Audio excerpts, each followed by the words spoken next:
So hello students, आज हम पढ़ने वाले हैं मॉलिक्यूलर बेसिस ऑफ इनहेरिटेंस का 6.8 टॉपिक जिसका नाम है रेगुलेशन ऑफ जीन एक्सप्रेशन। तो एनसीईआरटी का हम लाइन टू लाइन पढ़ने वाले हैं, तो आप लोग ध्यान से देखें, ये हमारा इंपॉर्टेंट टॉपिक है आज का ये। तो ये 6.8 हमारा रेगुलेशन ऑफ जीन एक्सप्रेशन पढ़ना स्टार्ट करते हैं। अब सबसे पहले आता है रेगुलेशन। रेगुलेशन का मतलब क्या होता है? रेगुलेशन का मतलब होता है कोई चीज को रेगुलेट कर देना या कोई चीज को मतलब जैसे चेंज कर देना या कोई चीज को मतलब सीधा सीधा अगर वन वर्ड में कहा जाए तो रेगुलेशन का मतलब होता है कोई चीज का कंट्रोल कर देना कोई चीज को। यहाँ पे कंट्रोल किस चीज का हो रहा है? यहाँ पे जीन एक्सप्रेशन का कंट्रोल है, मेनली जीन का कंट्रोल हो रहा है यहाँ पर। तो हम यहाँ पे देखते हैं कि regulation of gene expression refers to a very broad term that may occur in various levels. अब देखो बहुत सारे मतलब कहने का मतलब है रेगुलेशन जो है हमारा। अब सबसे पहले रेगुलेशन देखो क्या होता है। जैसे हमारा अगर यहाँ पे सीधा सीधा देखें तो डीएनए से हमारा क्या होता है? डीएनए से हमारे यहाँ पे सीधा सीधा बन जाता है हमारा जीन।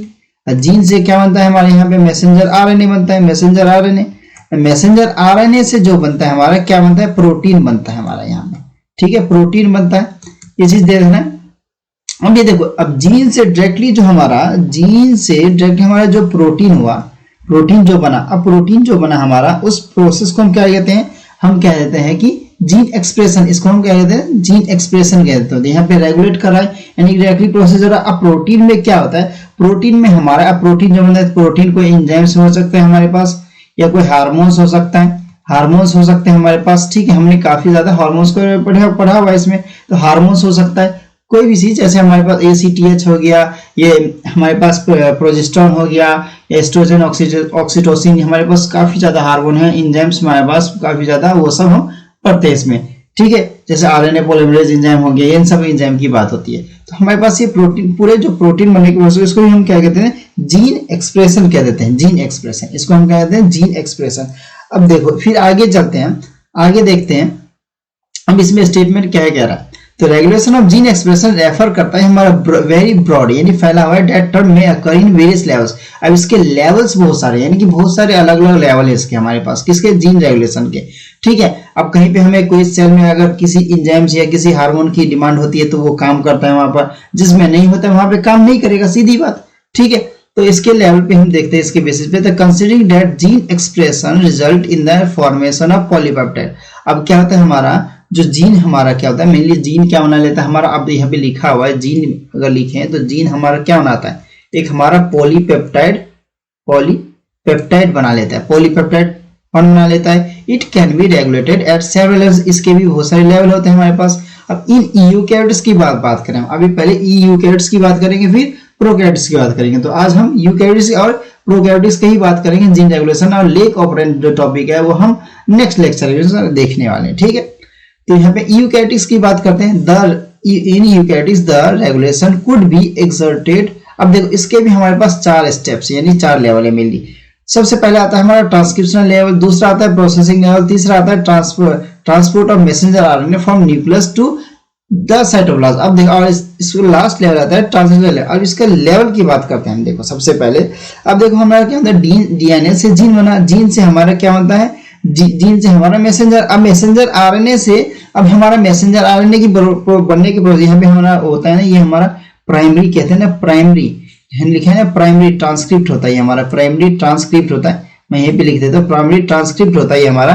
तो यहाँ पे हमारा मैसेंजर RNA से हमारा मैसेंजर RNA मैच्योर RNA बनता है, यानी मैच्योर RNA जो बनता है ना हमारा, उसमें स्प्लाइसिंग होता है। स्प्लाइसिंग होने की प्रोसेस वाला क्या होता है? जो हमारा प्राइमरी ट्रांसक्रिप्ट जो है मैच्योर RNA में कन्वर्ट होता है, तो स्प्लाइसिंग होता है। स्प्लाइसिंग होता है, यहाँ पे लिखा है regulation of splicing.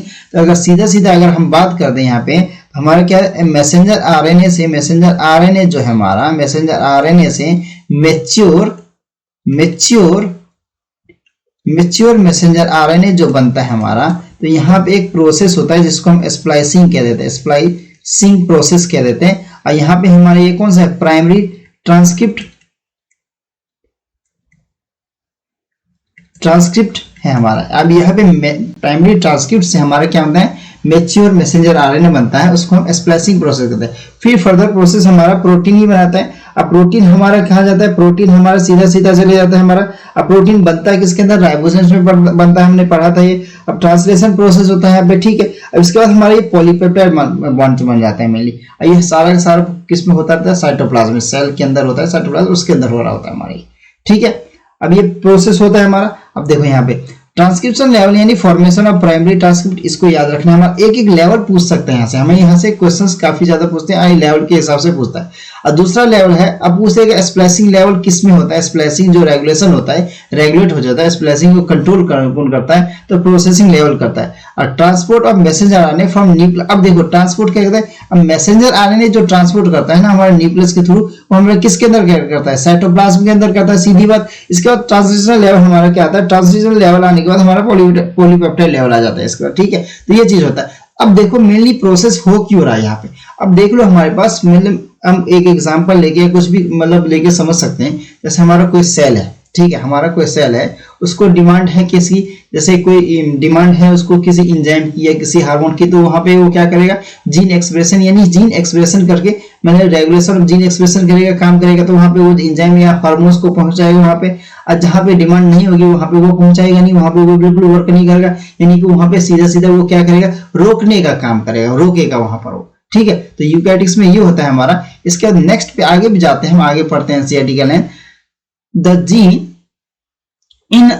gene in a cell are expressed to perform a particular function or a set function। अब हमारे पास क्या जीन जो है ना हमारा एक एक्सप्रेस करता है कोई चीज पर्टिकुलर, कोई चीज फंक्शन, मैंने कहा ना। अब कोई सेल है हमारे पास, किसी सेल को डिमांड है कि वहां पे कोई हार्मोन या एंजाइम चाहिए, तो वहां जाके वो फंक्शन करेगा, ठीक है। अगर जिसको नहीं चाहिए वहां पे क्या होता है, स्टॉप करेगा, रुकने का काम करेगा। जैसे हम यहाँ पे एक एग्जाम्पल लेके समझने वाले हैं, तो हमारे पास यहाँ पे एक एग्जाम्पल आ जाता है हमारे पास, ठीक है। तो यहाँ पे हम एक एग्जाम्पल लेके समझ लेते हैं कि क्या हो रहा है यहाँ पे हमारा, ठीक है। तो यहाँ पे देखते हैं हमारा कि हमारे पास ये एक एंजाइम है जिसका नाम है, इफ एन एंजाइम इज, जिसका नाम है बीटा ग्लैक्टोसाइडेज। एक एंजाइम है हमारा जिसको कि किस में बना है, is beta galactosidase is synthesis by E coli के द्वारा बन रहा है। और ये कैटलिस्ट का यूज कर, यानी कैटालाइज होता है, हाइड्रोलाइज होता है, हाइड्रोलिसिस ऑफ अ डाइसैकराइड। अब मतलब सीधा सीधा अगर हमारे पास अगर बात किया जाए यहाँ पे, जैसे हमारे पास कोई जीन है या कुछ है हमारे पास, यहाँ पे हमारा क्या आता है, जैसे हमारे पास यहाँ पे एंजाइम बना रहा है, क्या बना रहा है, एंजाइम बना रहा है, यहाँ पे एंजाइम बनाएगा। अब बीटा ग्लैक्टो, अब देखो क्या हो रहा है हमारा, भी पहले पढ़ लेते थे, ठीक है।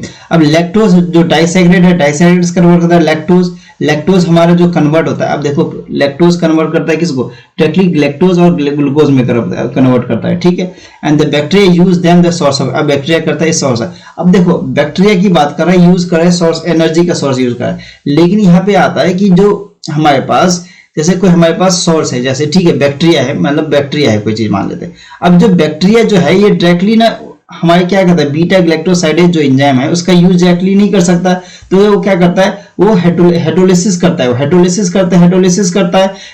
करके हमारा डाइसैकराइड से हमारा लैक्टोज होता है, लैक्टोज हमारा कन्वर्ट होता है ग्लैक्टोज और ग्लूकोज में।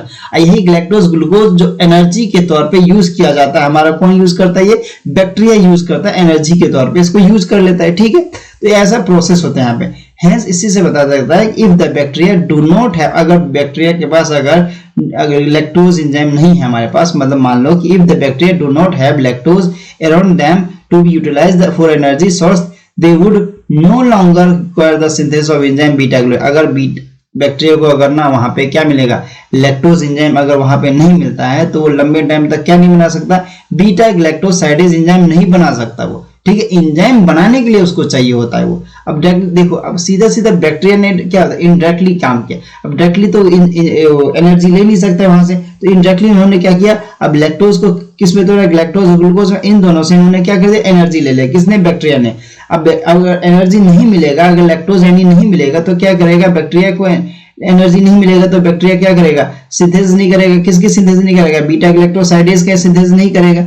अगर सिंपल टर्म में कहा जाए तो in therefore in the simple terms it is the अब मेटाबॉलिक एक्टिविटी क्या होता है, जो सारे इसका डेफिनेशन बोलते हैं the sum of all chemical reactions in our body is called as metabolism. में तो मेटाबॉलिज्म जो है ना मेटाबॉलिक ही है, तो मेटाबॉलिक वो प्रोसेस होता है जिसके अंदर केमिकल प्रोसेस होता है पूरा, ठीक है। एंड फिजियोलॉजिकल और environmental condition that regulate the expression of gene expression.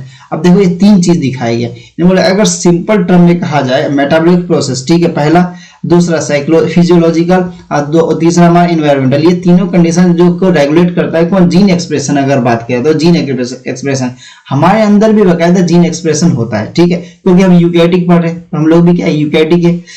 The in development and differentiation of embryo, अब देखो जैसे हमारे पास एम्ब्रायो की, मान लो एम्ब्रायो, हमारे पास एम्ब्रायो, ठीक है, एम्ब्रायो क्या होता है, एम्ब्रायो का भी डेवलपमेंट कैसे होता है, उसको भी बहुत सारे एंजाइम्स और हार्मोन चाहिए होता है। मेनली हमने हार्मोन्स तो पढ़ा ही है, हमने रिप्रोडक्शन चैप्टर पढ़ा था, तो उसमें हमने पढ़ा था कितने सारे हार्मोन चाहिए होता है, उसमें चाहिए होता है प्रोजेस्टेरोन चाहिए होता है, एस्ट्रोजन चाहिए होता है, कितने सारे एचसीएल चाहिए होता है, ठीक है, बहुत सारे हार्मोन्स चाहिए होता है। तो वो हार्मोन्स को लेकर ही क्या करता है, जो एम्ब्रायो जो होता है एडल्ट फॉर्म में यानी फीटस में धीरे धीरे धीरे धीरे एक बेबी में कन्वर्ट हो जाता है, ठीक है। तो इसी को कहा जाता है differentiation of embryo into adult organism. Adult organisms are also result for the coordinated regulation of the expression of several sets of, अब बहुत सारे जीन एक्सप्रेशन के थ्रू ये क्या होता है, एक एम्ब्रायो एडल्ट फॉर्म में आ जाता है, वो ठीक है, एडल्ट फॉर्म में आ जाता है, वो एडल्ट फॉर्म में कौन, हमारा एम्ब्रायो आ जाता है, ठीक है, ये चीज हमने देखी। तो यहाँ पे जीन एक्सप्रेशन था हमारा, यहाँ तक हमने देखा, यूकैरियोटिक्स की बात की यहाँ तक हमने। अब हम बात करेंगे प्रोकैरियोटिक्स की, बात करेंगे कि प्रोकैरियोटिक्स में क्या होता है यहाँ पर, ठीक है। अब देखते हैं यहाँ पे control of the rate of transcriptional initiation, अब देखो, अब बोला है कि control of rate of transcriptional initiation यानी शुरुआत हो रही है। अब हमारे पास हमने पढ़ा था, क्या पढ़ा था हमने पिछली क्लास में, यानी पिछले से एक लेक्चर से पिछले लेक्चर हमने पढ़ा था, हमने प्रमोटर और टर्मिनेटर के बारे में पढ़ा था। हमने एक डायग्राम ऐसा बना हुआ था वहां पे, शुरुआत में यहाँ पे प्रमोटर बना हुआ था, इसके प्रमोटर बना हुआ था, यहाँ पे हमारा क्या बना हुआ था, टर्मिनेटर लास्ट वाले पे,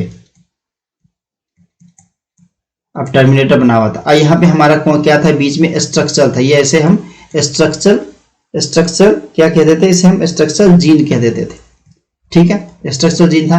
अब प्रमोटर यहाँ पे हमारा क्या था, यहाँ पे हमारा ना प्रमोटर का हेल्प कौन कर रहा था, हमने देखा था प्रमोटर का हेल्प कर रहा था आरएनए पॉलीमरेज कर रहा था, आरएनए पॉलीमरेज जो था एंजाइम था हमारा, जो कि प्रमोटर का हेल्प कर रहा था।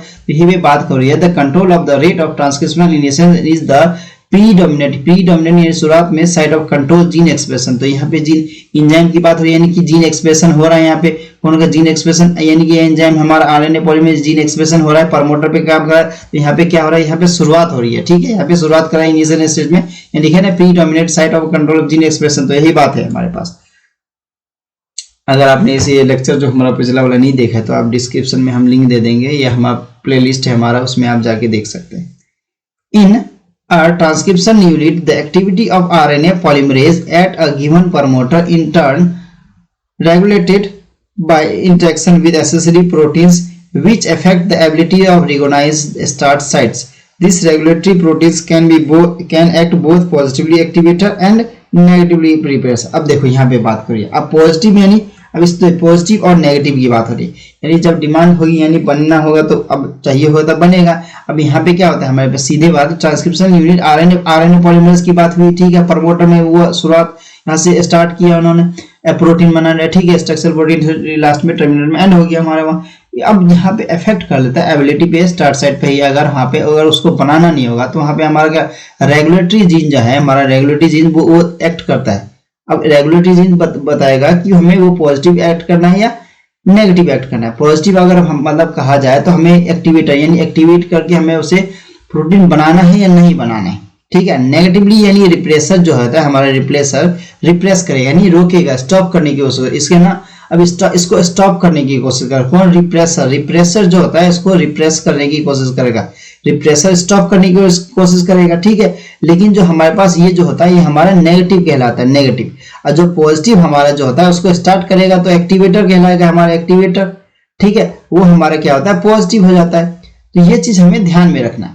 The accessibility of the promoter regions of the prokaryotic DNA in many cases regulated by interaction of proteins with the sequence term operator। अब देखो ऑपरेटर क्या होता है, अब ऑपरेटर की बात करें तो हम ऑपरेन जो है ना हमारा, जैसे लैक ऑपरेन है, तो हम चीज हम पढ़ने वाले हैं नेक्स्ट लेक्चर में। तो आज हम इतना देखेंगे, तो यहाँ तक देखते हैं। पहले हम देखते हैं कि हमारे पास क्या आ जाता है। पहले the accessibility of promoter regions of prokaryotic DNA is in many cases regulated by interaction of proteins। अब इंटरेक्शन किसके साथ, मतलब इंटरेक्शन बोला जाता है मुलाकात किससे होगी, उसके प्रमोटर के साथ होगी, जो कि विल सीक्वेंस टर्म प्रोडक्ट, यानी कि सीक्वेंस में हमें मिल जाएगा क्या, प्रमोटर। अब यही जो सॉरी ऑपरेटर मिल जाएगा, ऑपरेटर ऑपरेट करने वाला, तो ऑपरेटर रीजन जो होगा एडजेसेंट ऑफ द प्रमोटर, ठीक उसका अपोजिट साइड होगा। ऑपरेटर रीजन क्या होगा, उसके ठीक अपोजिट साइड होगा, यानी एडजेसेंट साइड हो जाएगा। The most operons and most cases sequence of the operator but bind repressor protein, bind करेगा किसके साथ, रिप्रेसर प्रोटीन। रिप्रेसर प्रोटीन क्या करता है, रोकने का काम करता है, नेगेटिव, ठीक है। Each operand has a specific operator and specific repressor. अब हर एक ऑपरेंड जो होता है, ऑपरेंड होता है क्या, सबसे पहले ऑपरेंड वो होता है, देखिए सीधी सी ऑपरेंड वो होता है, क्या होता है ऑपरेंड हमारा होता है एक बंच, जैसे कहा ना जीन का, हमारा जीन का क्या होता है बंच कह दो, ये हमारे पास जीन का ना पूरा क्या कह दो, उसके ग्रुप ऑफ जीन्स कह दो, सबसे अच्छा ग्रुप ऑफ जीन्स को होता है। लेक का मतलब क्या होता है, लैक्टोज ऑपरेंड, ठीक है। तो each operand has its specific operator and specific operator, यानी हर एक ऑपरेंड के पास क्या होता है, खुद का एक ऑपरेटर, खुद का ऑपरेटर होता है, यानी चलाने के लिए भी होता है, एक रोकने के लिए भी होता है, खुद का सबके पास जितने।